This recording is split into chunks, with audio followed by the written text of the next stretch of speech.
তো আমার এখন বাজার সদাই লওয়া শেষ। আমি বাড়ির দিকে রওনা দিতেছি।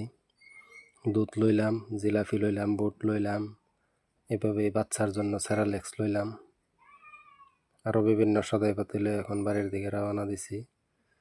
আমাদের এটা তিনালি বাজারের যে রাস্তাটা হয় ইটের রাস্তা।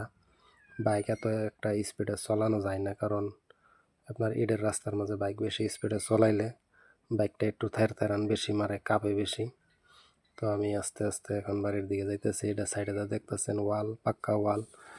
এটা আমাদের তিনালি মার্কাজ মসজিদ হয়।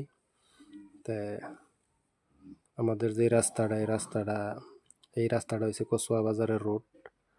এর সামনে এখানে ডলং, আর এই ডাইন দিকে যে দেখতেছেন একটা রাস্তা ঢুকছে বিল্ডিং এর লগে, এটা আলিটাঙ্গন, একটা গাঁও অঞ্চল, এই অঞ্চলের পথ। তো এইভাবে আস্তে আস্তে আস্তে আস্তে বাড়ির দিকে আসতে রইলাম।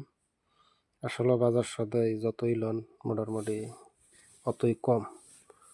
মানে বাজার সদাই মৌত পর্যন্ত করতেই হইব, কারণ মানুষ খানা পিনা যখন করতে হয় তখন বাজার সদাই খুবই দরকার। তো এই যে সামনে আপনারা দেখতেছেন একটা মসজিদ পার হয়ে যাইতেছি বাই সাইডে, এটা হয়েছে পাঞ্জাখানা মসজিদ। তারপরে আপনার এটা হয়েছে কচুয়া বাজারের যে রোড, এটা তো আর অল্প গেলে আমাদের বাড়ির রাস্তা বাইদিকে টাইডিং লইতে হইব, সামনে থানা। তো সময়ও কম, এই জন্য একটু স্পিডে আসলাম। আমাদের এই বাড়ির পথটা যে এটা বহুত খারাপ রাস্তা, এই রাস্তাটা আপনার বানানি হইতেছে না, গাতাগুতি। বর্ষা সিজন আসলে আপনার এই রাস্তা দিয়ে চলাই মুশকিল হয়ে যায়, 4 চাক্কা নিয়ে, বাইক নিয়ে। চাক্কার মাঝে একদম জাম হয়ে যায় পুরা চাক্কা। তো এটা ওয়াটার সাপ্লাই দেখতেছেন, যে বাইদিকে ওয়াল দেখতেছেন, এটা ওয়াটার সাপ্লাই। তো গাতার কারণে গাড়ি বেশি স্পিডে চালানো যাইতেছে না। তো এই আমাদের বাড়ি এসে গেলাম আর অল্প।